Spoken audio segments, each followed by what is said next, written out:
हे मी सकाळी भिजत घातलेले आहे. वरणा किंवा आवरेकाई एक 5-6 तास भिजत घालायचे. त्याच्यानंतर हे भिजून असे तयार होतात. साधारण मऊ होतात.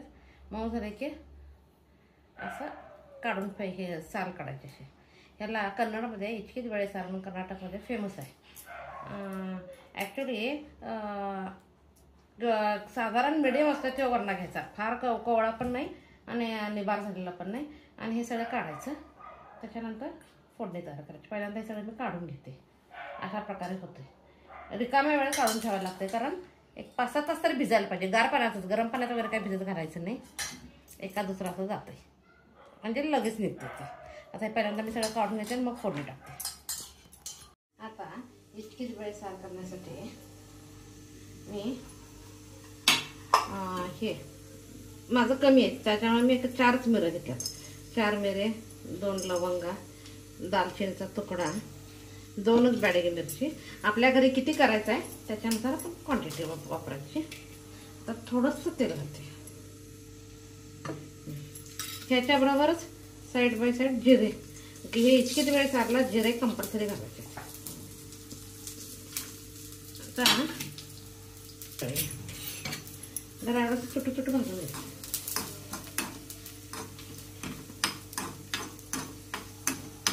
दुसरं काही पण विसरायचं. आणि खोबरं की नाही, ओलं खोबरं जास्ती. हे जर ओलं नसेल तर मग सुकं खोबरं पण चालतंय. पण ओलं खोबरं जास्ती असणं गरजेचं. टेस्ट चांगली.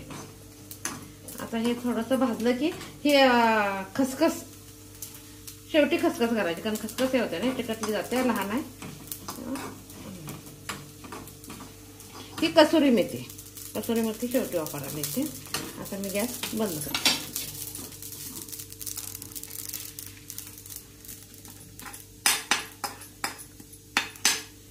आता ह्याच्यातच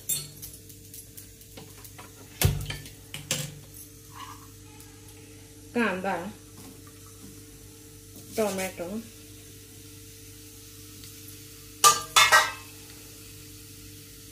आणि लसूण आणि अगदी थोडंसं तेल. तेलाचा वापर होता की थोडा कमी करायचा. चांगलं भाजायचं. म्हणजे काय होतंय, कांदा, लसूण, टोमॅटोचा हशी वासने म्हणजे कच्चा वास निघून जातो त्याचा. जरा त्याची छान मसाला हे झाला. आता काय करायचं,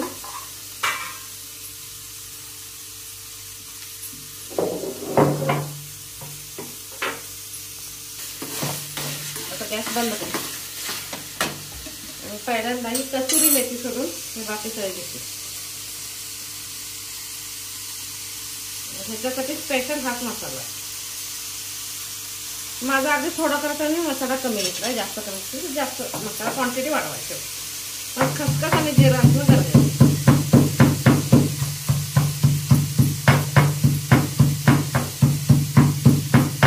हे सगळं पांढरा वरवंटा किंवा खलबत्त्यातच टाकायचं तर टेस्ट आहे.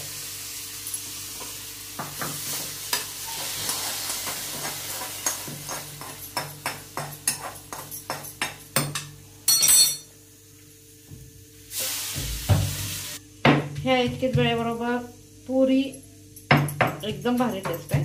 डोस्याचे आहे पण बेस्ट कॉम्बिनेशन इतकेच वेळ सार आणि पुरी.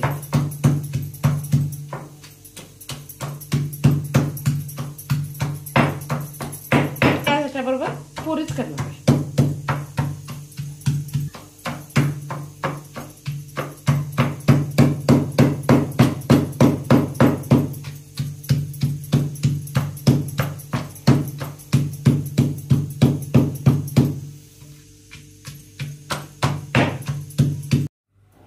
आता कढई तापायला ठेवली आहे.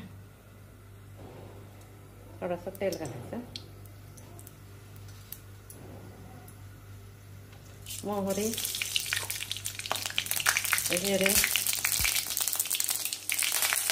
कढीपत्ता, कांदा,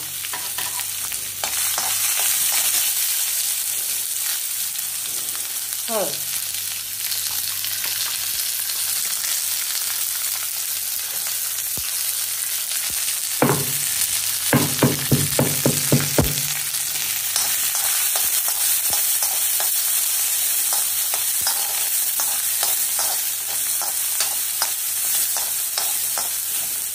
कांदा भाजायला लागलाय, मसाला झाला आहे.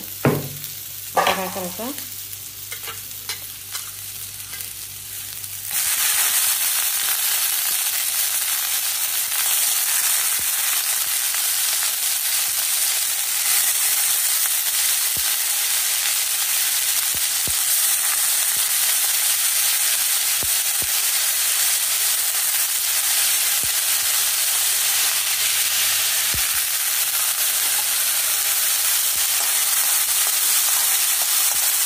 व्यवस्थित भाजून घ्यायचं.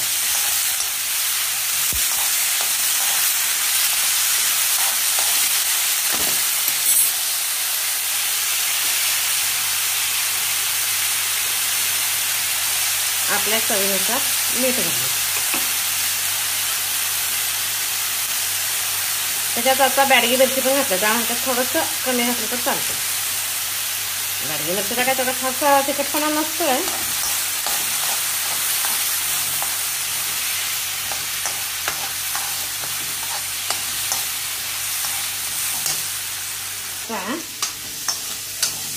सगळ्याचा म्हणजे कच्चा आवाज जाईपर्यंत असं भाजत राहायचं. कमी तेल घालायचं, खरं भाजत राहायचं. त्याच्यानंतर हा रुपलेला मसाला,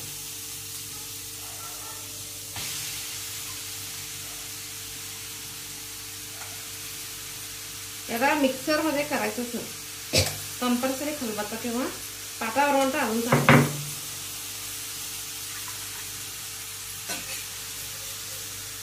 यासाठी असं धुवून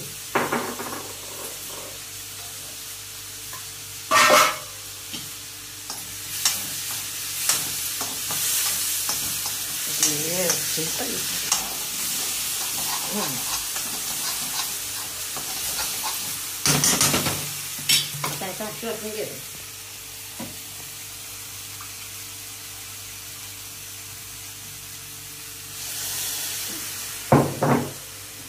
अजून थोडंसं टाक.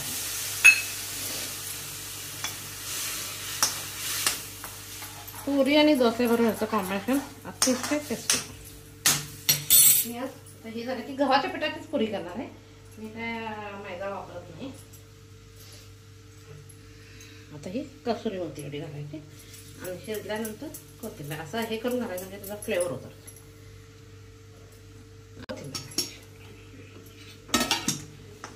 नक्कीच वेळेसार तयार आहे.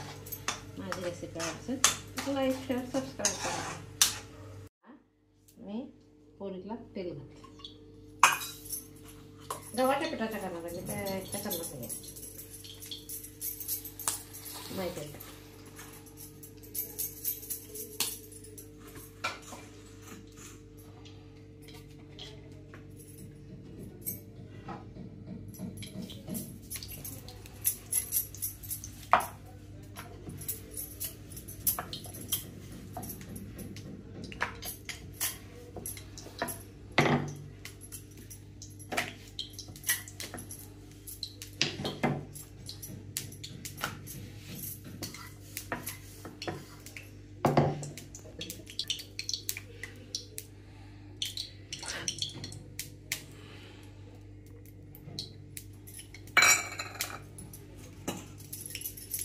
तेल टाकायचं नाही.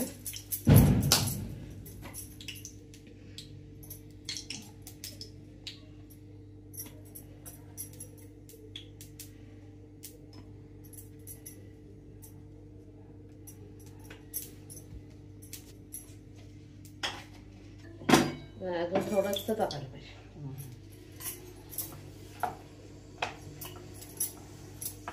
थोडासा गॅस मोठा करते.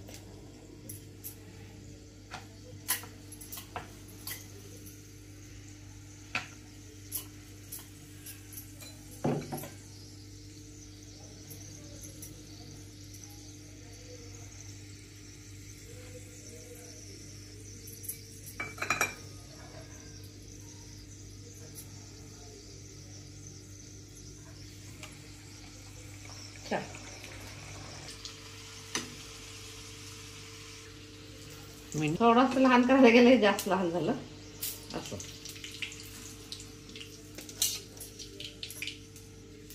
आता इकडं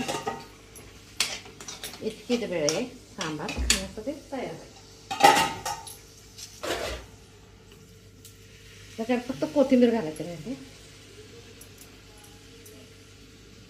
एकदम मस्त असतं.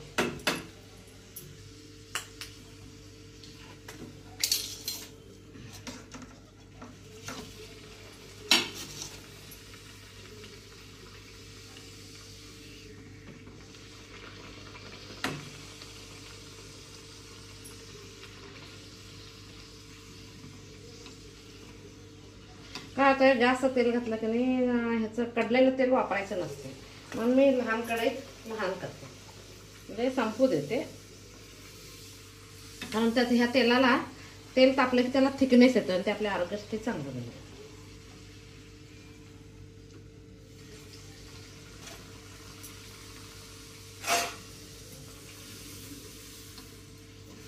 मैद्याच्या पोळ्या खायला चांगल्या, पण हे नाही, पचन लवकर होत नाही.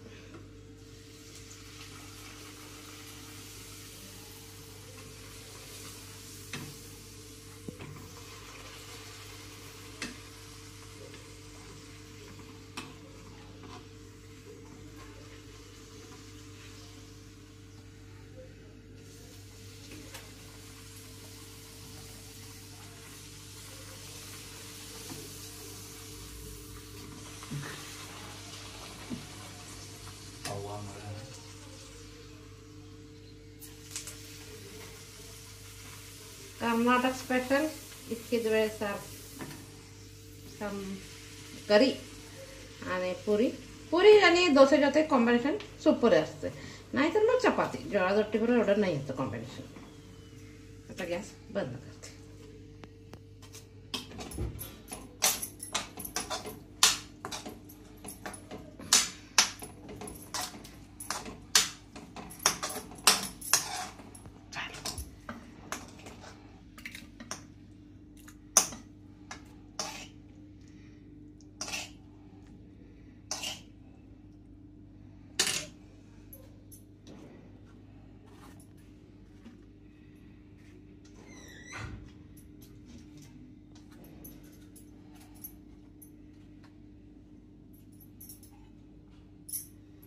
माझी रेसिपी असेल तर लाईक शेअर सबस्क्राईब करा.